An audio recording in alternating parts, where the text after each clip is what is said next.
Bapak Ibu Saudara yang terkasih di dalam Tuhan kita Yesus Kristus, Shalom.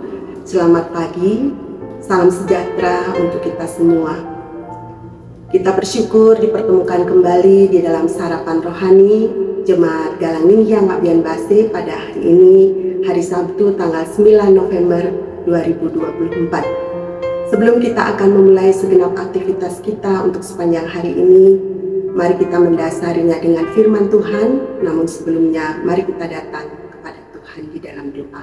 Mari kita berdoa.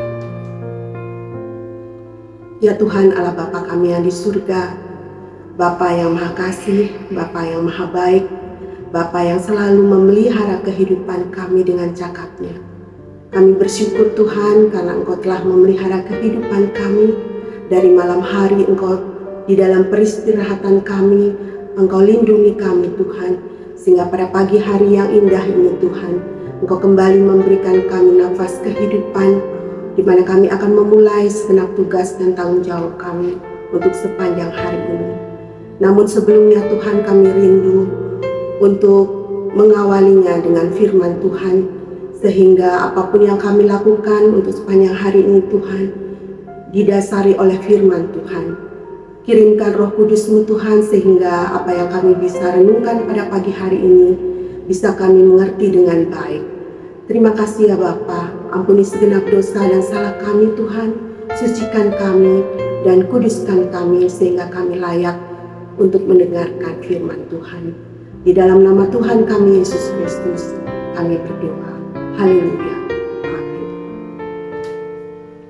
Bapak Ibu Saudara yang terkasih dalam Tuhan, firman Tuhan tersedia bagi kita pada pagi hari ini terdiri dari dua ayat. Yang pertama, Mazmur 103 ayat yang ke-22 dan Efesus 1 ayat yang ke-5 sampai dengan ke-6. Demikian firman Tuhan. Pujilah Tuhan hai segala buatannya, di segala tempat kekuasaannya. Pujilah Tuhan hai jiwaku. Dalam kasih, Dia telah menentukan kita dari semula oleh Yesus Kristus untuk menjadi anak-anaknya, sesuai dengan kerelaan kehendak-Nya. Supaya terpujilah kasih karunia-Nya yang mulia, yang dikaruniakannya kepada kita di dalam Dia yang dikasihinya. Tema perenungan kita pada pagi hari ini adalah semua karena kasih karunia-Nya. Bapak Ibu yang dikasihi oleh Tuhan, tentunya di dalam kehidupan kita setiap hari, banyak sekali kita dihadapkan kepada pilihan. Dari sejak kita bangun tidur sampai dengan malam hari, tidak lepas dari pilihan yang harus kita putuskan. Misalnya, contoh sederhana seperti memilih baju apa yang kita akan pakai untuk hari ini, untuk bekerja, kemudian lauk pauk apa yang kita akan makan, dan memilih jalan, kira-kira jalan mana yang tidak macet untuk kita lalui pada hari ini. Demikian juga perencanaan yang lebih besar seperti misalnya untuk anak-anak muda kita di dalam menentukan pasangan hidup diperlukan menentukan pilihan dan keputusan yang lebih matang dan rumit dalam memilih pasangan hidup. Dalam Alkitab juga memberi contoh tentang pemilihan, yaitu ketika Saul ditolak sebagai raja oleh Tuhan karena ketidaktaatannya. Samuel diperintahkan untuk pergi mengurapi calon raja Israel pengganti Saul. Dengan alasan mempersembahkan kurban kepada Tuhan, Samuel datang ke kota Bethlehem dan mengundang Isai beserta anaknya ikut upacara pengorbanan itu. Ketika mereka datang, Samuel melihat Eliab yang berperawakan tinggi dan berpikir Eliab merupakan orang yang dipilih Tuhan. Tetapi firman Tuhan mengatakan, janganlah pandang parasnya atau perawakannya yang tinggi, sebab aku telah menolaknya. Bukan yang dilihat manusia, dilihat Allah, tetapi manusia melihat apa yang di depan mata, dan Tuhan melihat hati kita. Akhirnya Isai mengambil anak bungsunya, Daud yang sedang mengembalakan kambing domba. Lalu Tuhan berfirman kepada Samuel, bangkitlah dan urapilah dia, sebab inilah dia. Di dalam 1 Samuel 6 ayat yang ke-6 sampai dengan 12. Terbukti bahwa pilihan Daud tidak didasarkan penampilan luar seperti kata-katanya. Dia hanya penggembala domba yang sederhana, tetapi Tuhan melihat kedalaman hati Daud. Rasul Paulus pernah mengatakan, tetapi apa yang bodoh bagi dunia dipilih Allah untuk memalukan orang-orang yang berhikmat, dan apa yang lemah bagi dunia dipilih Allah untuk memalukan apa yang kuat. Di dalam 1 Korintus 1 ayat yang ke-27.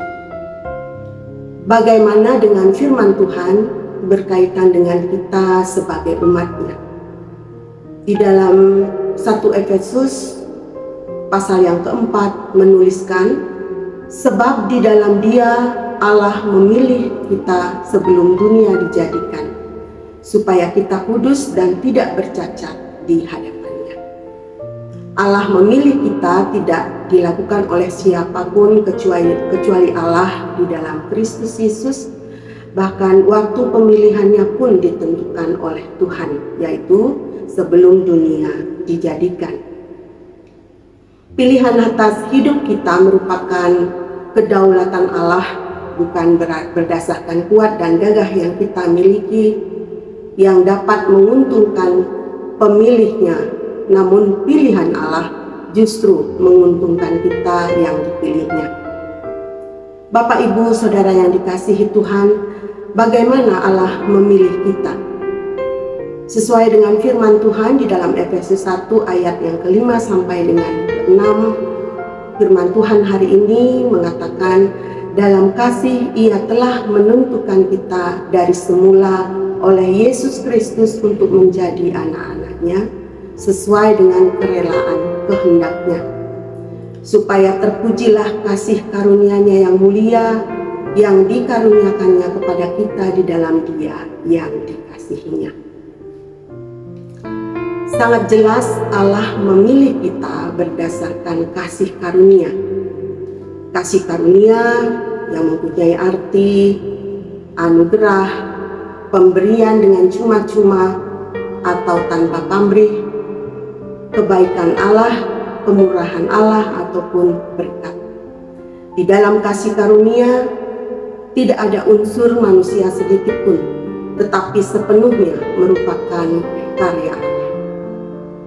Karena kasih karunia kita diselamatkan oleh iman, bukan dari hasil usaha kita, tetapi pemberian Allah semata.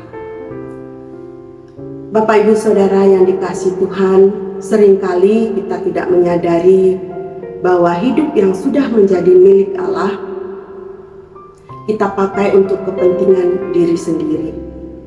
Kita menomorduakan Tuhan dan mempersembahkan hidup kita bukan sepenuhnya untuk kemuliaan Tuhan.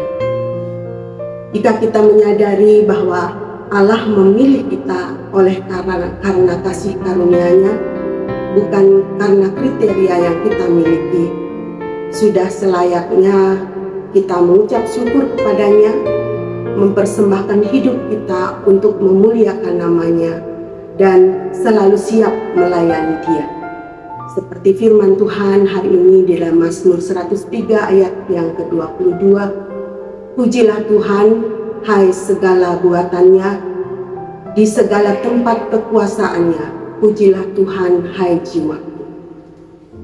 Demikian firman Tuhan, kiranya Tuhan memampukan kita untuk memahami firman Tuhan. Amin. Bapak, Ibu, Saudara, mari kita bersatu di dalam doa. Tuhan Allah, Bapa kami di surga, terima kasih Bapa untuk firman Tuhan pada pagi hari ini, yang mengingatkan bahwa kami Engkau pilih sebagai anak-anak-Mu Tuhan, yang Kau telah materaikan untuk membawa kabar baik di dunia ini. Biarlah Tuhan kami menyadari apa yang akan kami lakukan di dunia ini hanya untuk memuliakan nama Tuhan. Kami bersyukur Tuhan karena Engkau memilih kami semua sebagai anak-anak Tuhan. Bapa di surga, kami akan melakukan tugas dan tanggung jawab kami untuk sepanjang hari ini Tuhan. Biarlah Tuhan mengawali setiap jejak langkah kami. Apapun yang kami lakukan Tuhan, hindari kami dari orang-orang yang bermaksud tidak baik kepada kami. Lindungi kami ya Bapa. Kami pertaruhkan kehidupan kami hanya ke dalam tangan pengasihan Tuhan. Kami teringat juga bagi saudara-saudara kami Tuhan yang mengalami kelemahan tubuh. Dimanapun mereka berada saat ini, Engkau melawat mereka, Engkau mengambil alih semua sakit penyakit yang ada di dalam tubuhnya Tuhan. Dan tangan-Mu tidak kurang panjang Tuhan untuk menjamah dan menyembuhkan saudara-saudara kami ini. Bapa di surga, kami juga berdoa bagi orang-orang yang masih mencari berkat Tuhan. Biarlah Tuhan kami bisa menjadi saluran berkat yang terbaik untuk sesama kami. Terima kasih ya Bapa, diserahkan kehidupan kami untuk sepanjang hari ini. Suami, istri, dan anak-anak kami pertaruhkan sepenuhnya hanya di dalam tangan Tuhan. Sebab kami yakin dan percaya Tuhan, tidak satu pun yang terjadi pada hari ini bagi kami semua tanpa seizin Tuhan. Terima kasih Bapa di surga, terpujilah nama-Mu. Ini doa kami yang kami naikkan hanya di dalam nama Tuhan kami Yesus Kristus yang menjadi juru selamat kehidupan kami. Haleluya. Amin. Bapak Ibu Saudara yang dikasihi Tuhan, selamat menikmati kasih Tuhan untuk sepanjang hari ini. Tuhan Yesus memberkati kita semua. Shalom.